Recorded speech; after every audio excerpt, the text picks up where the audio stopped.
dragilor, și bine ați venit la o nouă citire. De această dată vreau să vedem ce gândește cealaltă persoană și nu are curaj să vă spună ce anume gândește despre dumneavoastră, ce anume simte, și vom încerca să aflăm și eventualele acțiuni ale acestei persoane. O să vă rog să vă gândiți intuitiv la cineva.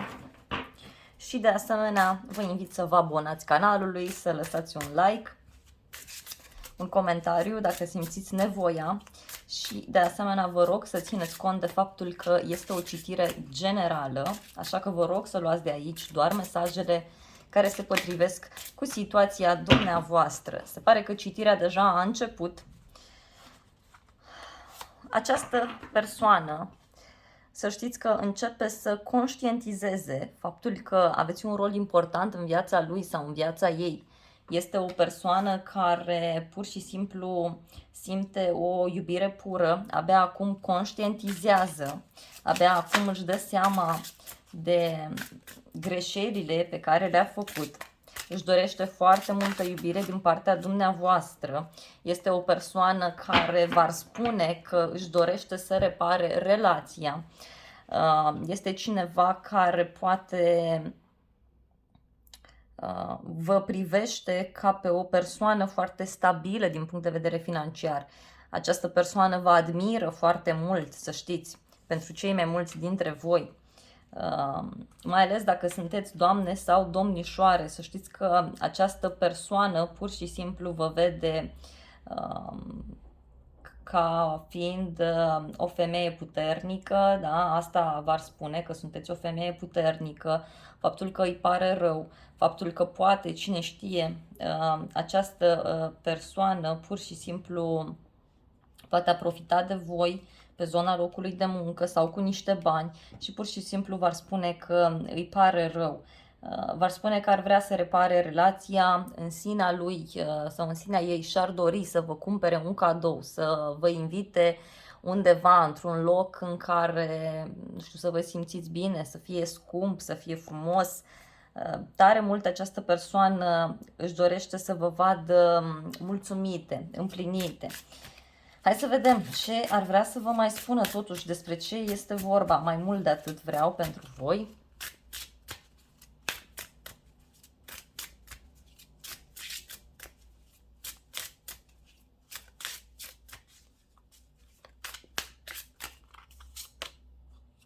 Este în mintea acestei persoane ideea de nou început. Deci această persoană vă vrea înapoi și chiar vrea să fiți mama copiilor lui. Asta dacă sunteți femeie.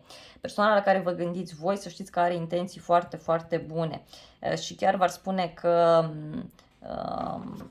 poate în sfârșit ar avea curaj, cine știe, pentru că să știți faptul că această persoană nu v-a căutat sau faptul că această persoană se comportă cum se comportă față de voi este pentru un simplu fapt că se simte ca un nebun pe lângă o împărăteasă. Deci, asta este foarte interesant.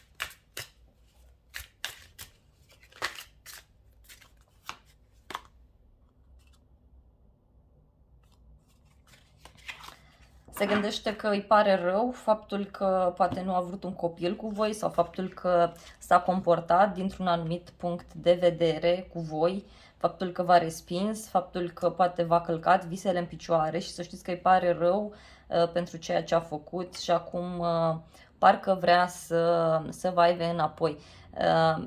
Să știți că pentru unii simt aici că parcă, nu știu, gândește așa ceva, mai ales în situațiile în care se află, știu eu, după o petrecere, după o seară în care a consumat multe substanțe sau chiar într-o astfel de situație, de ce nu? E foarte intens acest aspect aici. Este cineva care, să știți că ar vrea foarte mult să vă întoarceți la el sau la ea. Dacă sunteți bărbat, atunci văd că e vorba de o femeie care ori are un copil, ori are un proiect în desfășurare, face ceva mai ieșit din comun și e ca și cum această persoană are nevoie de o cupă de iubire, de un sprijin din partea dumneavoastră, iarăși văd aici.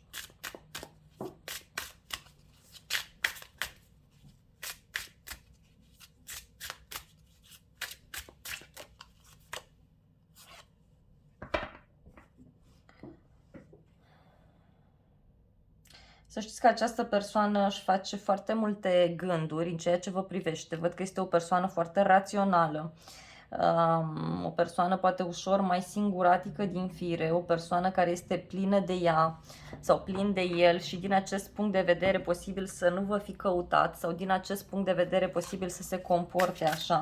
Dar eu cred aici cu tărie că pentru unii dintre voi aveți parte de o persoană mai orgolioasă, o persoană pentru care banii, locul de muncă are o importanță foarte, foarte mare, dar această persoană v-ar și spune că dumneavoastră sunteți superioară sau superior în toată această poveste. E o persoană care v-ar spune faptul că are un ideal de dragoste și că voi 90% vă încadrați, în schimb este o persoană extrem de perfecționistă, mai văd aici, iarăși. Și v-ar spune că da, vă încadrați 90%, dar atât. V-ar spune că îi pare foarte rău și să știți că îi s-a frânt inima, să știți că această persoană ori este într-o mică mare depresie, ori pur și simplu acest final care a avut loc cândva în relația voastră, poate unii sunteți despărțiți, să știți că l-a durut foarte mult sau a durut-o foarte, foarte mult și a trebuit să-și ia o pauză de la tot, cu toate că poate nu a arătat acest lucru. Se gândește de asemenea foarte intens această persoană să schimbe anumite lucruri în relația cu voi.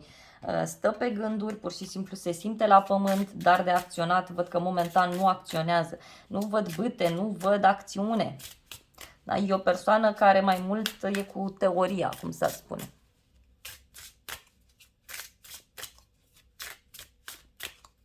Mai vreau mesaje. Ce anume mai gândește această persoană și nu are curaj să vă spună.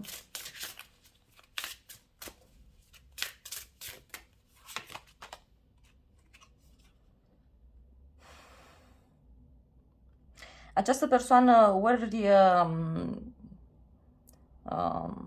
nu știu, ori și-ar fi dorit ceva legat de un trio în legătură cu voi. Da? Dar pentru alții văd aici că și-ar fi dorit foarte mult și v-ar spune să îl învățați sau să o învățați anumite lucruri care țin de planul acesta material, de planul acesta fizic. Și-ar fi dorit această persoană să vă caute prietenii, să stea de vorbă, să întrebe de dumneavoastră. Poate deja face acest lucru și voi încă nu știți, cine știe.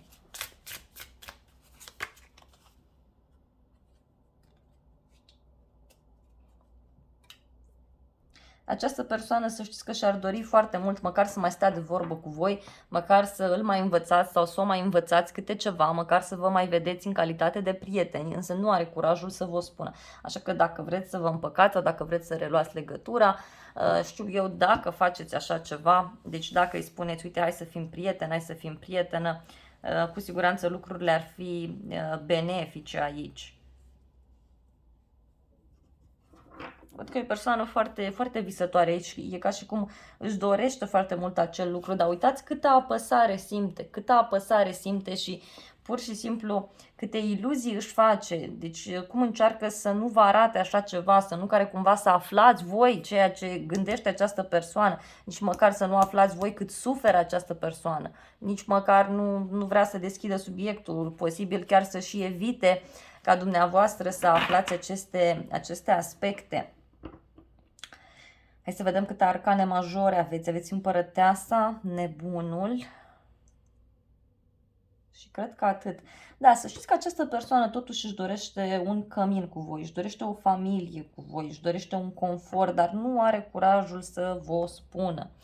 Și se simte pur și simplu foarte împovărat de faptul că v-a mințit sau faptul că a făcut tot felul de învârteli, că v-a dus, eu știu, în niște situații mai puțin plăcute și tocmai din acest motiv parcă este rușine, parcă nici măcar nu vrea să mai audă. Mai vreau două cărți să vedem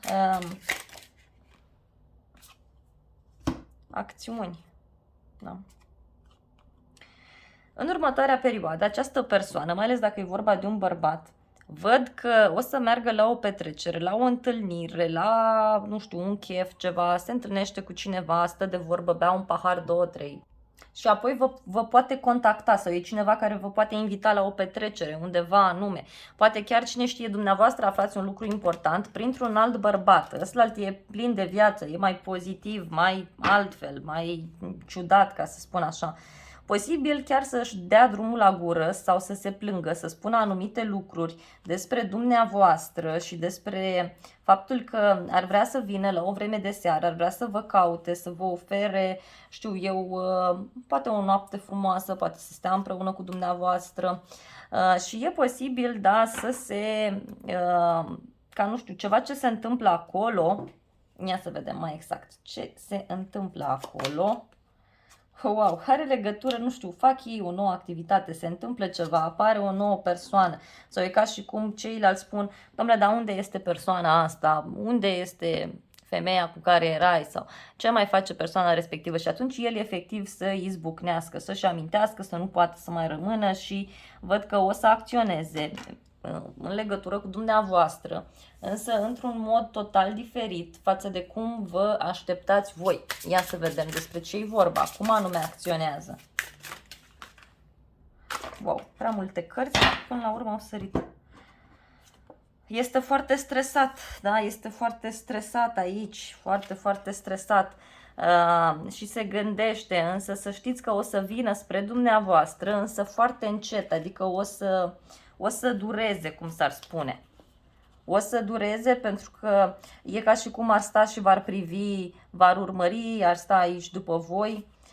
Poate cine știe, posibil să afle că deja sunteți într-o relație, că deja poate sunteți căsătorită, căsătorit și atunci când vrea să vină, pur și simplu, atunci când află, da, situația în care sunteți dumneavoastră sau atunci când vă vede față în față, când luați legătura, pur și simplu această persoană nu mai, adică o să fie foarte orgolios sau foarte orgolioasă din ce văd eu aici. Și nu o să-i placă absolut deloc toată această poveste. Deci, dragilor, e o persoană aici căreia, da, sau o persoană care dacă tot stă așa și așteaptă ceva, să știți că într-un final voi aveți foarte mari șanse să cunoașteți o altă persoană în cadrul unei petreceri, în cadrul unei întâlniri și atunci această persoană, dacă mai stă mult și se gândește, asta pentru cei care vă aflați într-o relație și lucrurile sunt cam plop și plopul în aer, să știți că aveți șanse să cunoașteți dumneavoastră o nouă persoană și de aici pur și simplu să se rupă lucrurile, dar e ca și cum dumneavoastră plecați, nu că, da, pleacă cealaltă persoană. Și ia uitați, e cu o victorie pe de o parte. Da, e cu o victorie, dar tot nu, adică rămâne așa cu un gust amar persoana asta, să știți. Vreau totuși și un mesaj de oracol. O să iau un card pentru dumneavoastră și un card pentru această persoană. Cardul pentru dumneavoastră, cardul pentru această persoană, da?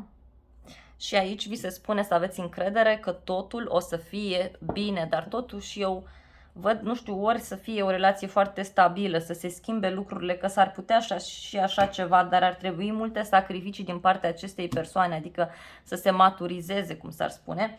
Și sfatul pentru voi este să vă deschideți schimbărilor, dragilor, deci voi trebuie să vă deschideți schimbărilor, iar această persoană trebuie să facă acțiuni inspirate. Adică trebuie să gândească de 2 ori atunci când acționează. Așa că, dragilor, eu cred aici că e vorba de o situație în care această persoană pur și simplu se simte frustrată, îi pare rău și chiar v-ar spune toate lucrurile astea de care am vorbit eu mai devreme, dar, repet, mai departe depinde fix de voi și de situația în care vă aflați. Dacă vreți să mă urmăriți vreo citire care vă atrage de pe canal, vă aștept cu mare drag. Eu vă mulțumesc frumos pentru vizionare, vă transmit multe gânduri bune tuturor, multă energie pozitivă și să ne revedem cu bine și la alte citiri. Nu uitați să vă abonați, să apăsați clopoțelul ca să fiți la curent de fiecare dată când mai apare câte o etalare nouă.